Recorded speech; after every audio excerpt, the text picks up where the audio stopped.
One evening, Thomas brought his last train to the junction. Percy was glad to see him. "Are you on your way to the big station, Thomas?" "Yes, I am. Why?" "Because I'm going there too. I think something's up." Toby looked up at the sky. "Where?" "Not up there. Down here," laughed Thomas. "How can something be up when it's down?" Thomas was too excited to explain. "Bust my buffers! Look over there!" Mavis, Boko, Bill, Ben, Donald, Oliver, and Douglas paraded past. "Good evening, you three," whistled Donald. "Aren't we all a fine sight?" "Very splendid indeed," admired Toby. "Sorry we can't stop. Sir Topham Hatt wants us all together at the station." "What is this about?" asked Thomas. "Sir Topham Hatt has a plan," answered his driver. "Come on." So they followed the other engines to the big station at the end of the line.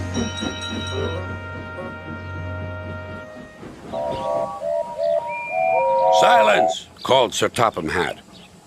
"I have an important letter to read from a little girl who is 5 years old." "Dear Thomas and all the engines, please can I meet you? My friends say they would like to meet you too. You could come to my house for tea, but my mummy says there aren't any railway tracks to my house. Can you come to the station instead? Thank you very much." "It seems," continued Sir Topham Hatt, "that there are many girls and boys who would like to meet you. Therefore, we are all going to the big city far away." "Hooray! Hooray!" the engines whistled. "Silence! Other engines will be working here while you are away, so please show them what to do."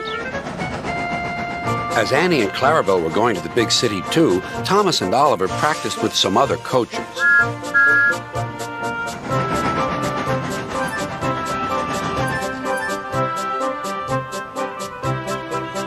Thomas grew more and more excited. Too excited for his own good. "I'm glad I'm a splendid engine," he puffed. "Sir Topham Hatt thinks I'm really useful. I had a race with Bertie once. I whooshed through the tunnel and stopped an inch from the buffers." Then Thomas made his mistake. "Just like this," he boasted.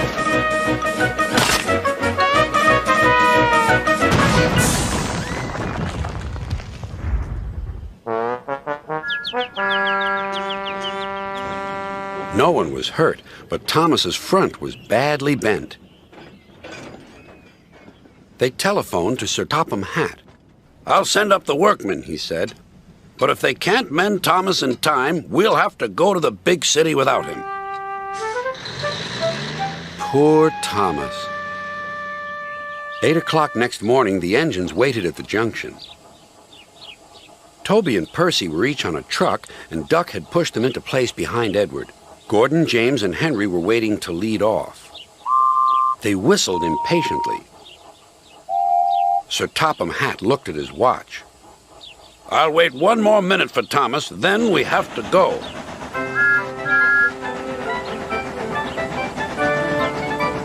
"Oh, thank goodness you're still here," panted Thomas.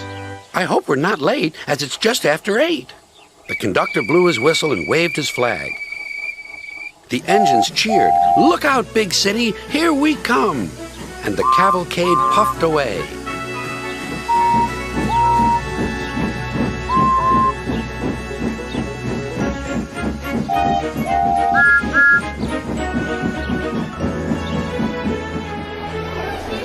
Later in the big city, all the engines were lined up in a splendid shed.